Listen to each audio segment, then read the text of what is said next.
Mga kaisla, magandang araw po sa inyong lahat. So nandito tayo ngayon sa ano po, sa Hinan Sea Breeze. So mga kaisla, update tayo dito sa isla ng Boracay.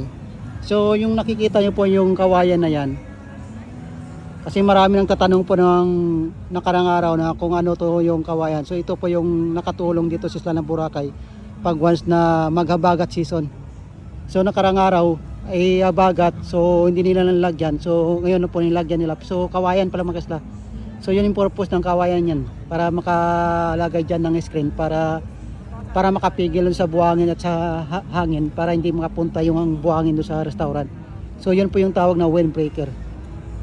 So yun po yung update dito sa isla ng Boracay. So medyo konti yung turista natin.